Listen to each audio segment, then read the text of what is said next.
Good afternoon, this is Jeff with Sewer Tech Northwest. Today we're at property address 1108 Southwest Ivory Loop here in Gresham.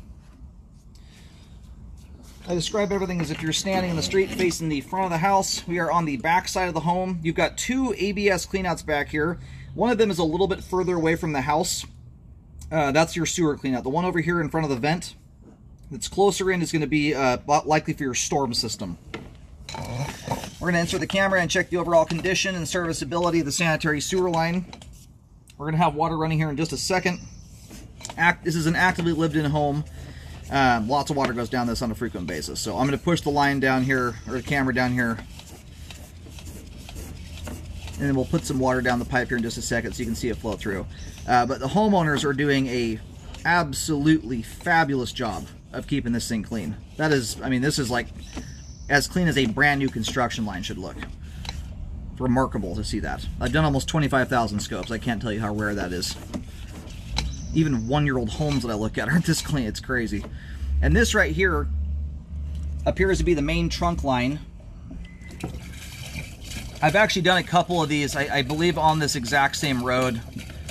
Very similar configuration. I'm going to locate really quick, but I believe the main lateral is running across the kind of parallel to the rear fence line.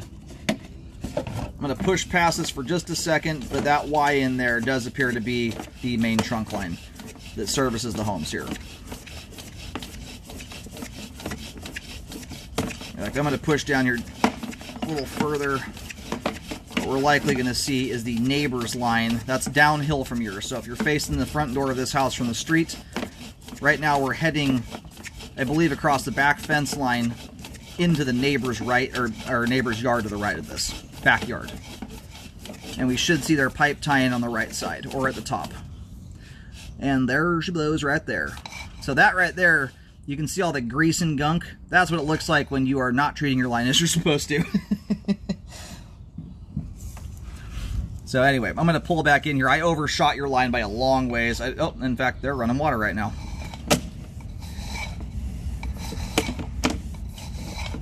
Hey, we went way past your line here.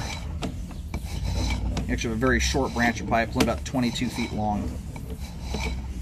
And for reference, the average line out there is about 50 to 65 feet in length. So, very short line to maintain and deal with.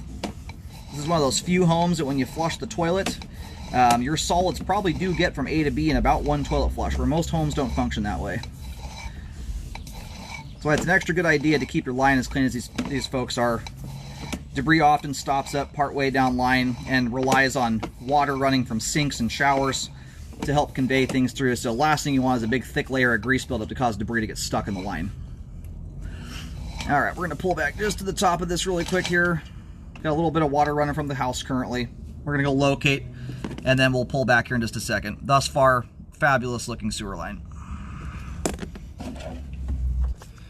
Alrighty, located the camera head here. So if you look into the backyard, I'll try and show it with the camera. You've got a big planter box. Where the line hits the main, or just shy of it, is right about where the frame of that planter box starts. So the big long side of it that kind of parallels the back side of the house, very first piece of wood framing you come to, that's just about smack dab right underneath. That's where the main lateral is running down. And it's draining from left to right, downhill. The line kind of does a little sweeping arc towards it. And if you want to keep your line this clean, I do highly recommend doing it, especially if you have kids that are still learning how to fold toilet paper and are balling it up. Rule of thumb I tell most people to live by: if you've got enough grease or oil on your pans, that if you turn that pan sideways, this is when the pans are hot or warm, there's enough on there that it runs off the pan in beads, or worse, flows off of it basically. You want to either pour it into a jar while it's still in a liquid state, or let it cool down, scrape it out with a spatula into a garbage can, and or wipe it out with a paper towel. If you've got a thin little coating of Pam spray on your pans, that's not a huge deal. Hot water and soap handles that. Just keep your hot water running for about 30 seconds after your last dish was scrubbed off. That helps to keep everything melted and emulsified until it hits the main. Water cools off pretty quick when it hits the outside, and so does the grease. So right over here, get my camera oriented, That first part, you can see how you have the short side that's a rectangle. Where the framing starts alongside, right underneath that is where the main is. Shoots right down backyard here. And what's really nice about that is if you ever have to do repairs, I mean, there unfortunately is a hot tub on top of this, but otherwise you don't have any driveways or streets or anything like that to ever cut open. That's a very nice thing. Anyway, that right there is about as good as a sewer scope can possibly go. Fabulous flow end to end. Line looked good going back through the foundation wall as well, and spotless clean to boot. You rarely get all those things in one.